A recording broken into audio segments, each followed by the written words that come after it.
seberapa penting sih transformasi digital di era sekarang? Apakah kerjasama dengan startup bisa mempercepat transformasi digital di perusahaan-perusahaan yang konvensional atau korporasi?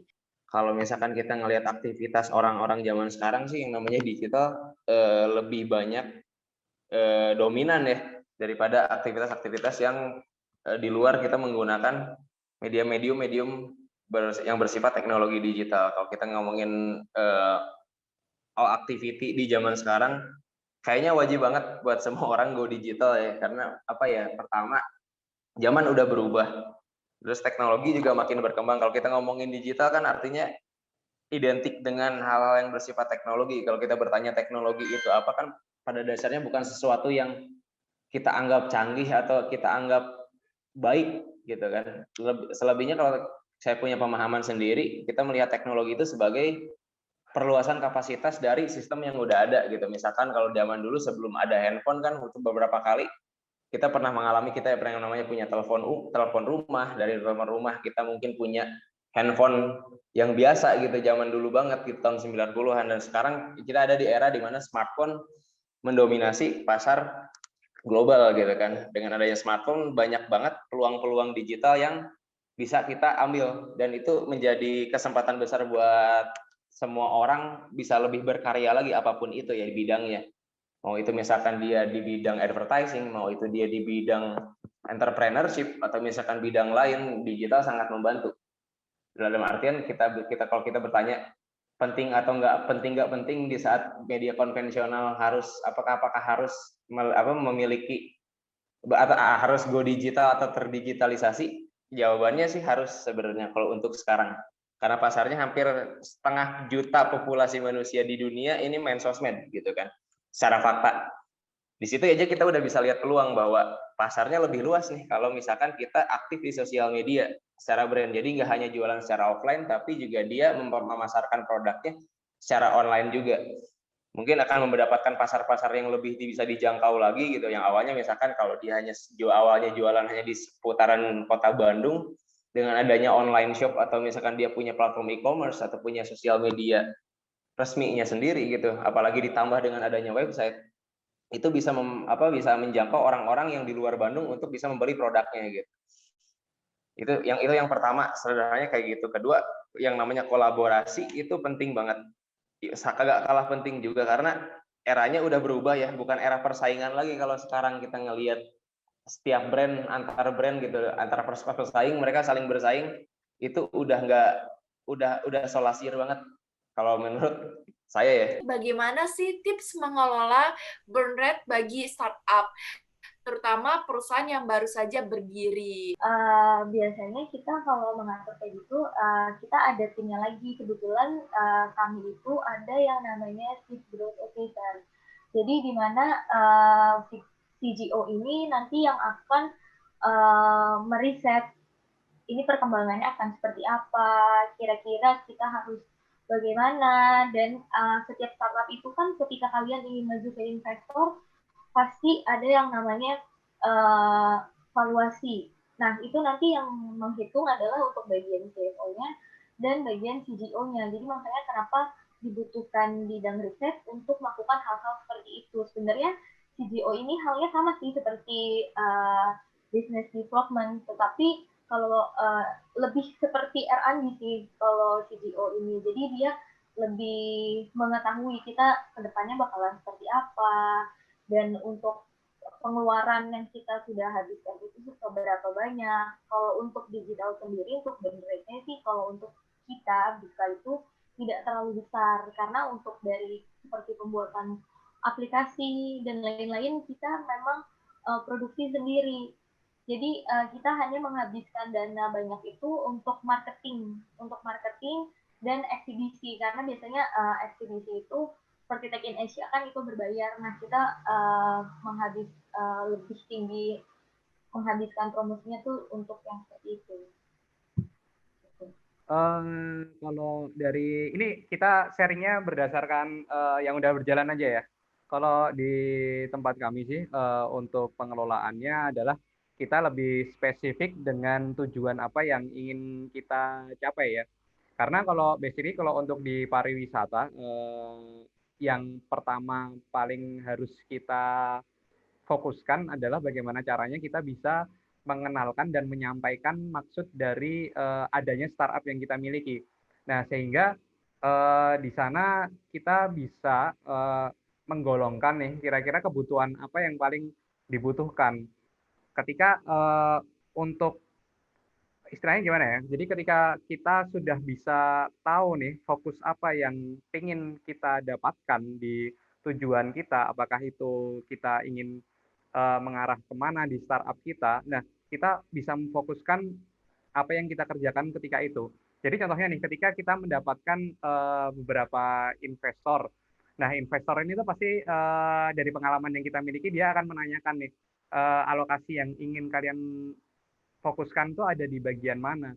Nah, untuk mungkin dari beberapa startup, mereka memiliki ciri khas berbeda-beda ya. Tetapi kembali lagi, kalau bisa kalian memaksimalkan dari apa yang kalian ingin capai terlebih dahulu. Sehingga ketika kalian membuat startup, ketika teman-teman mau ingin membuat startup ini, teman-teman tahu nih, kalau ingin mendapatkan identitas dari startup yang teman-teman punya, itu teman-teman harus berusaha mengalokasikan semua yang ada itu ke bagian tersebut. Jadi kalau untuk dari saya pribadi dan di lokal, memang kita lebih memfokuskan ke berbagai bidang untuk mengenalkan positioning dari delokal itu sendiri. Pertama kita fokus dulu ke goals kita apa yang bakal kita tentuin nih. Misalkan kita punya goals ke bagian A gitu kan. Dari bagian itu apa aja nih yang menjadi kebutuhan gitu. Itu yang bakal kita maksimalin dari sisi itunya dulu gitu. Misalkan dari segi produksi ini akan lebih banyak memangkas biaya atau misalkan memangkas durasi dari segi waktu dan materi misalkan. Itu yang mungkin kita fokuskan ke situ dulu gitu. Dan untuk hal-hal yang bersifat additional dan lain-lain itu kita akan kesampingkan terlebih dahulu, kecuali kalau misalkan ada urgensi tertentu dari setiap case yang ada. Lebih intinya sih lebih banyak lebih utama fokus dulu ke goals masing-masingnya dulu dari setiap project yang dijalanin gitu. Bagaimana sih cara menemukan bisnis model yang tepat dari startup? Kembali lagi ya, ini berdasarkan pengalaman dari pengalamanku juga, pengalaman dengan tim, pengalaman sharing-sharing dari beberapa teman-teman penggiat startup juga. Jadi bagaimana cara menemukan bisnis model yang cocok untuk sebuah startup. Jadi gini, mungkin ini aku bicara tentang basic aja ya, basic yang sering kita bicarakan di startup. Biasanya startup yang baik itu muncul ketika startup ini bisa menemukan atau bisa menjadi solusi dari sebuah permasalahan. Jadi intinya gampang aja nih. Jadi teman-teman, karena kan startup ini identik dengan kata digital ya. Jadi kalau untuk teman-teman yang ingin membuat startup dan enggak. Jadi digital sendiri ini kan ada konsepnya mempermudah ya. Adalah sebuah subjek yang mempermudah dari pekerjaan sehari-hari di masyarakat. Nah, mungkin teman-teman bisa memulai dari mencari, membahas atau sharing dengan sekitar teman-teman, dari lingkungan teman-teman, permasalahan apa sih yang paling kompleks atau yang paling banyak terjadi di sekitar teman-teman. Sehingga ketika teman-teman udah berhasil menemukan berbagai permasalahan, pasti nanti di teman-teman akan banyak sekali permasalahan. Jadi kayak saya sendiri nih, di lokal berawal dari pariwisata. Nah, kita fokus nih, kita cari nih permasalahan di pariwisata itu apa. Dan mungkin ada juga teman-teman yang bergerak di startup makanan atau food and beverage ya, cari nih permasalahan di food and beverage itu apa. Nah, mungkin teman-teman bisa mulai dari sana dengan mencari permasalahan-permasalahan tersebut, dan ketika teman-teman udah menyaring nih dari 10 permasalahan, teman-teman bisa mendapatkan 5 permasalahan dan kemudian kerucut lagi ke 3 permasalahan dan kemudian sampai di 1 permasalahan. Nah, teman-teman berusaha untuk fokus menyelesaikan 1 permasalahan tersebut. Karena dari 1 permasalahan tersebut nanti teman-teman bisa lebih banyak explore lagi kita kira-kira solusi apa yang bisa teman-teman buat melalui cara dan melalui prosedur sebuah startup sehingga permasalahan tersebut bisa diselesaikan oleh startup yang nantinya akan dibuat oleh teman-teman. Jadi harapannya ketika kita bisa menyelesaikan permasalahan itu, orang-orang yang memiliki permasalahan serupa atau orang-orang yang membutuhkan solusi dari startup yang menyelesaikan permasalahan tersebut bisa menjadi konsumen untuk startup yang teman-teman miliki. Jadi gambarannya simpel aja. Jadi coba teman-teman menyelesaikan sebuah problem di lingkungan teman-teman melalui sebuah strategi yang teman-teman buat, tetapi coba teman-teman arahkan solusi yang teman-teman miliki tadi ke dalam sebuah bisnis. Kalau dari kakak-kakak sendiri nih ya, apa ada tipsnya nih dari segi tim marketingnya? Awal sih untuk meningkatkan penjualan atau misalkan memulai aktivitas penjualan secara digital, pertama platform digitalnya dulu harus sudah ada. Misalkan dia punya sosial media atau misalkan dia berjualan di e-commerce, semua informasi pada akhirnya pada intinya sih informasinya dulu diperjelas gitu. Kalau misalkan di Instagram kan ada kolom bio tuh, misalkan di profilnya, di situ diperjelas tuh dia menjual apa, menawarkan apa, sampai ke kontak person di situ harus ada semua. Kalau dari segi teknis ya, kalau di e-commerce pun sama gitu. Dari kegunaan, mulai dari informasi-informasi dari A sampai Z dari produk yang dijual apapun itu, mau itu dropshipper alat rumah tangga atau misalkan produk lain dari industri lain, itu yang paling pertama harus diperhatikan adalah informasi mengenai produk yang ditawarkan dulu. Informasinya dulu sejelas mungkin itu harus disampaikan ke konsumen. Dalam artian biar tidak ada pertanyaan, maksudnya biar nggak terlalu banyak nanya juga konsumen ini jual apa sih, ini fungsinya kayak gimana, cara belinya kayak gimana gitu. Itu kan pertanyaan-pertanyaan standar di Q&A dari setiap produk yang ada di digital. Terus setidaknya dengan adanya informasi-informasi yang lengkap itu bisa menjawab semuanya gitu. Hingga pada akhirnya di saat kita memasarkan produk itu nggak terlalu kita harus capek-capek menjawab pertanyaan yang sama gitu kan. Itu aja sih kalau dari saya. Gimana sih kok bisa bisnis digital gitu berupa aplikasi?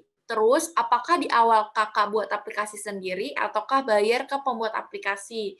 Setelah itu, gimana sih untuk sistem keamanan di aplikasi? Dan kalau boleh dan kalau mungkin kita share ya rahasia dapurnya, apa sih bisnis digital ini yang menjadi referensi kakak untuk membuat bisnis kakak sekarang? Ketika memulai ini, saya tuh pinjem duit sama orang tua saya. Pinjem duit buat orang tua saya tuh tujuannya sebenarnya bukan untuk bayar ke pembuat aplikasi, karena kebetulan saya sendiri backgroundnya adalah mahasiswa IT. Jadi kita bikin aplikasinya semua sendiri bersama tim, bersama teman-teman. Nah, 1 juta ini digunakan untuk apa?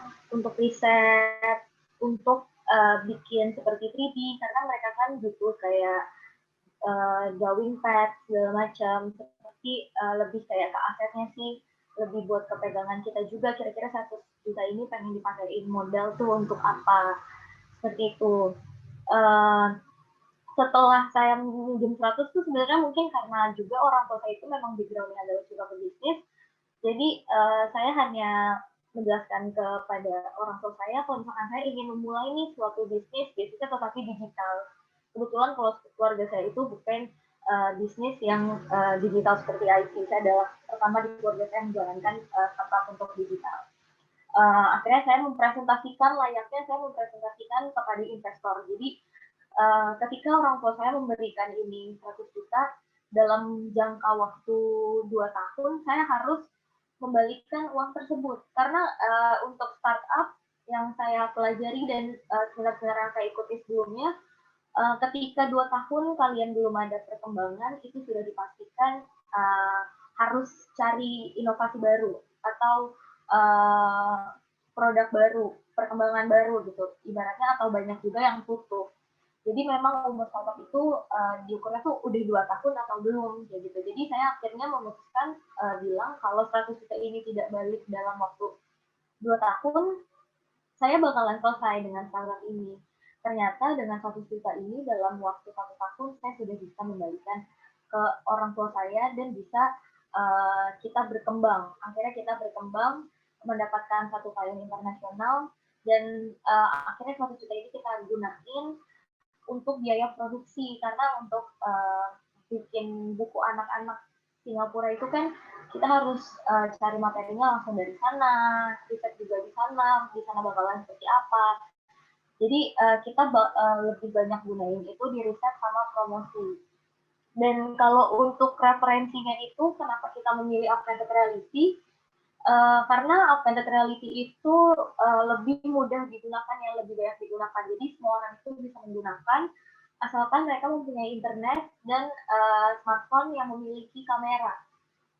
Tidak seperti VR atau yang lainnya gitu. Kalau VR kan dia punya harus ada special gadgetnya, di mana special gadget ini kan tidak semua orang punya dan harganya lumayan mahal ya.